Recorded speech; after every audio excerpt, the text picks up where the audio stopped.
Even the country's oldest Latino civil rights group came out against it, yet AOC keeps defending it, saying gender is fluid, language is fluid. Yes, and Latino voters are fluid.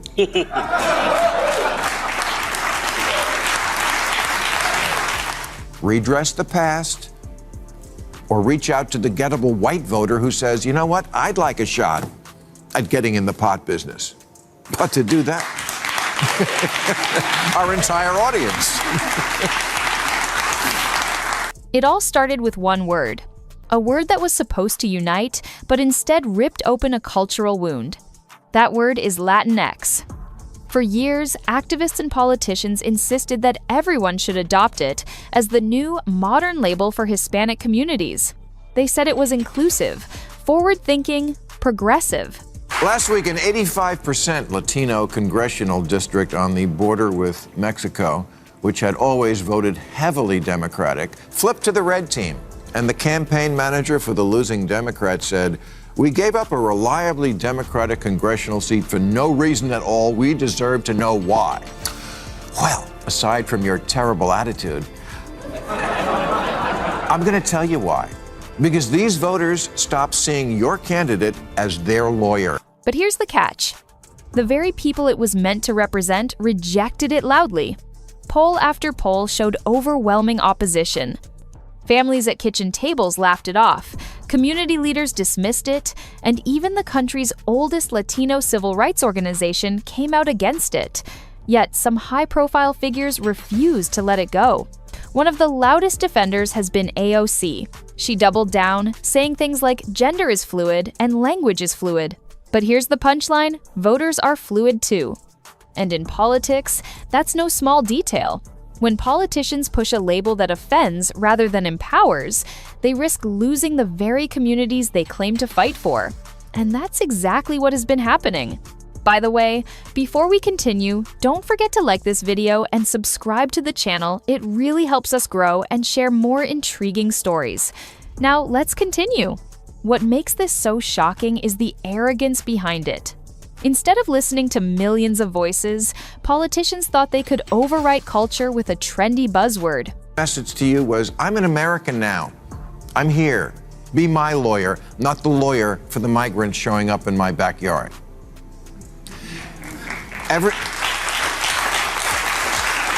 month I see a new poll reporting how much Latinos despise the woke term Latinx. It's about as popular with them as a reboot of Speedy Gonzales.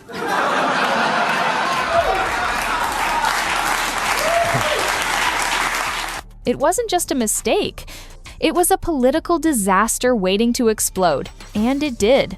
The fallout from this obsession with identity labels became crystal clear during the elections. A district on the border with Mexico, with more than 80% Latino voters, had been reliably Democratic for decades. Yet in one shocking twist, it flipped red. The losing campaign manager admitted it bluntly. They gave away a safe seat for no reason at all. But the truth is, there was a reason voters felt abandoned. They didn't see their representative as their lawyer anymore. Instead, they saw politicians more concerned with scoring woke points than defending their own community. Think about it. While Democratic leaders were sipping lattes and celebrating a victory they thought was guaranteed, people on the ground were quietly changing their minds.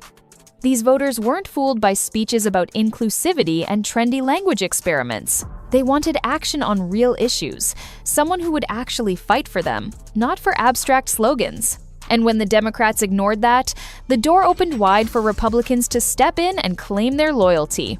This wasn't just a random loss, it was a warning sign. Latino voters, who had been taken for granted for so long, proved they could switch sides if they felt disrespected. The term Latinx wasn't just unpopular. It became a symbol of how disconnected politicians had become from everyday people. And as one party pushed harder on this word, voters responded in the only way they could by walking away.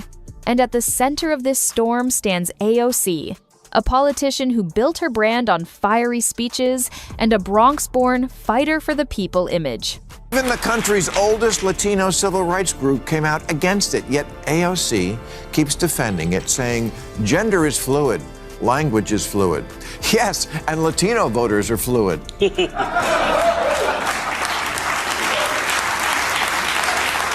She presents herself as the face of authenticity, the one who understands the struggles of working-class Latinos.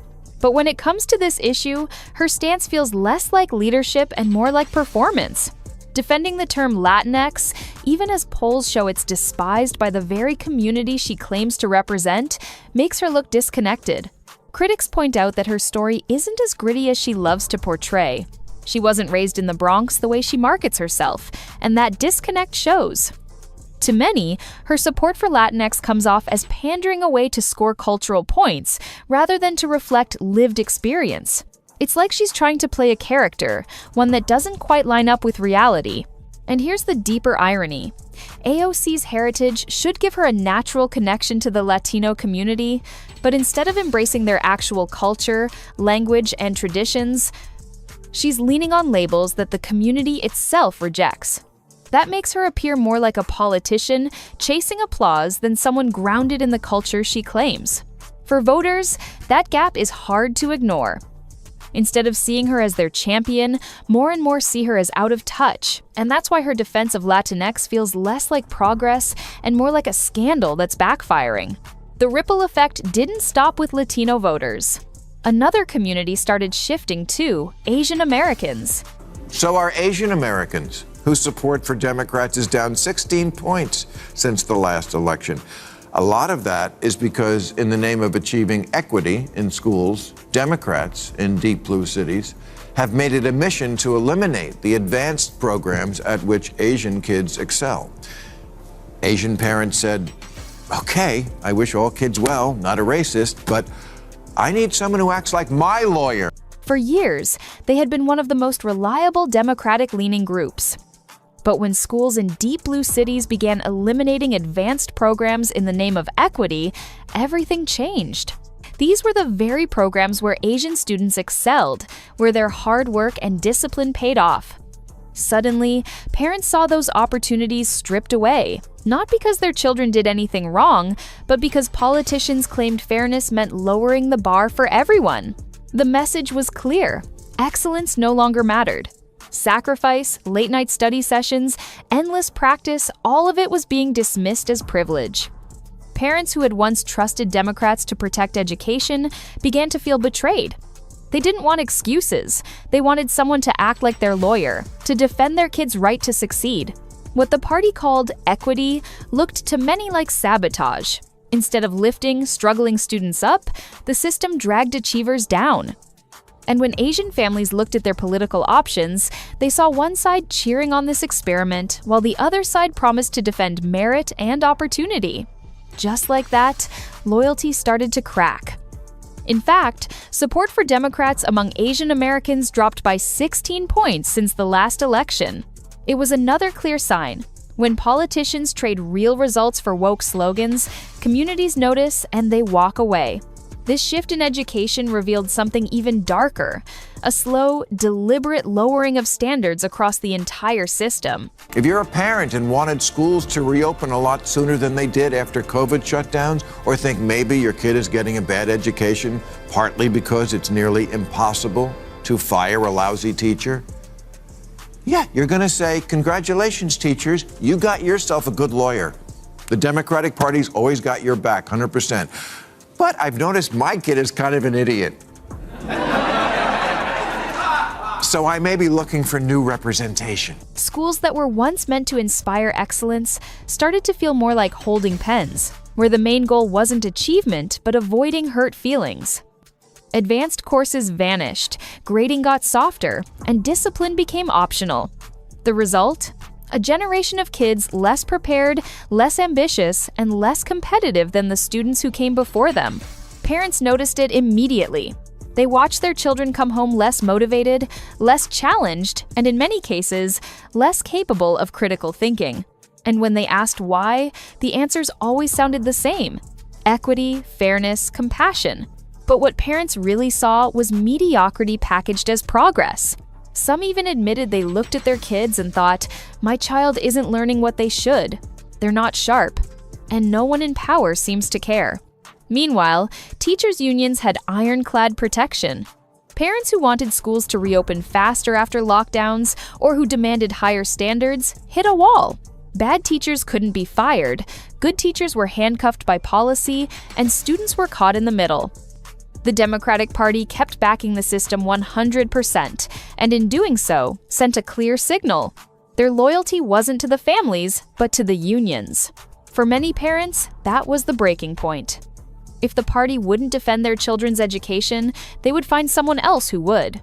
And while families were already frustrated with collapsing standards in schools, another flashpoint added fuel to the fire: student loan forgiveness. When the president pushed to cancel hundreds of billions of dollars in college debt, it was framed as compassion, a way to help struggling young graduates.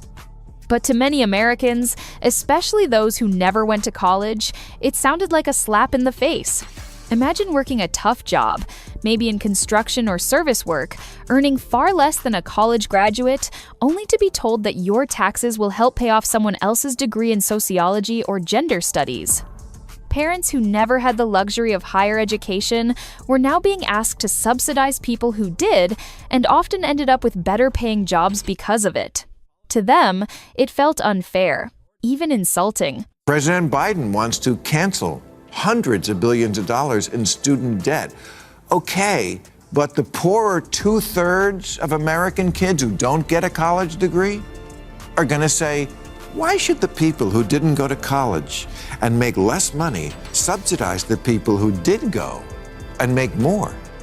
You want me to chip in so some liberal arts college can build a bigger rock wall? You're not my lawyer. Critics pointed out something obvious. These students chose to take out loans. They knew the costs. Responsibility meant paying it back, learning discipline, and building character in the process. But instead of promoting accountability, Democrats offered bailouts. The message was clear: cry loud enough and you'll get a free pass. That attitude didn't just alienate working-class voters, it made entire communities question the party's priorities. Why should those struggling to keep the lights on be forced to carry the burden of someone else's financial mistakes? To many, it looked less like leadership and more like a cynical vote-buying scheme dressed up as morality. And once again, voters began drifting away. As if ignoring the working class wasn't enough, the party doubled down on pandering to one specific group, the LGBTQ+ community. City programs started rolling out guaranteed income pilots, but here's the twist: they weren't open to everyone. In places like West Hollywood, cash stipends were set aside only for certain identities, even though thousands of struggling residents outside those categories needed help just as badly. It sent a clear message: if you weren't part of the favored group, you didn't matter as much. Straight families barely scraping by, single mothers juggling 2 jobs, immigrant workers trying to survive, none of them qualified for the same benefits. And while politicians celebrated these moves as bold and inclusive, many regular people saw nothing but favoritism. This constant obsession with one community, speech after speech, policy after policy, created resentment that spread quietly but powerfully. Voters began asking a simple question: what about us? While leaders were busy tailoring everything to please one bloc, millions of others felt invisible. And the ballot box reflected that anger. Neglect always has consequences. By pouring all their energy into pleasing a single group, Democrats overlooked the broader population that once formed the backbone of their support. The strategy wasn't just misguided, it was politically reckless. Universal basic income probably sounds pretty good to a lot of people struggling without a college degree. And a number of cities have been running pilot programs in guaranteed income. But the West Hollywood program had to be suspended because it was unconstitutional. They set up a program where 25 residents were to get $1,000 for 18 months, but only if you identified as LGBT, the rest of that. Why? Because they need money more than any other people?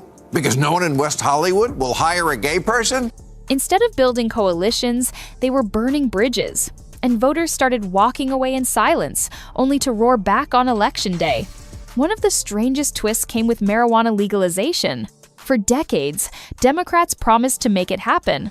Some even vowed that on their first day in office, they would sign the paperwork and open the door for dispensaries everywhere. But there was always a catch.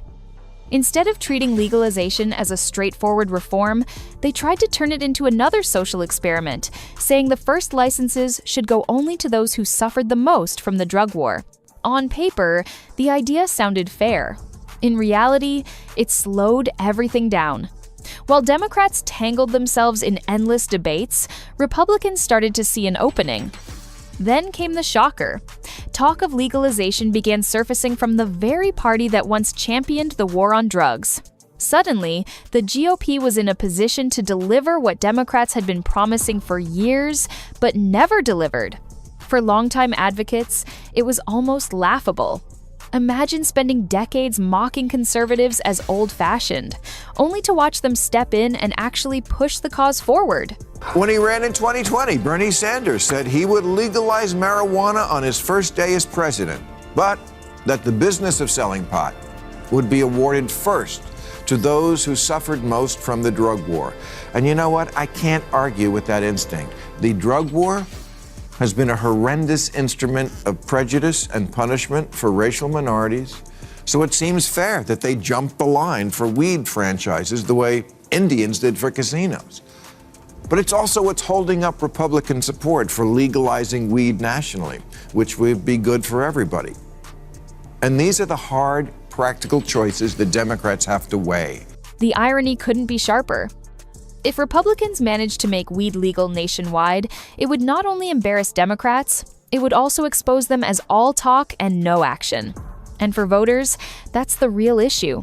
They don't care who gets the credit, they just want results.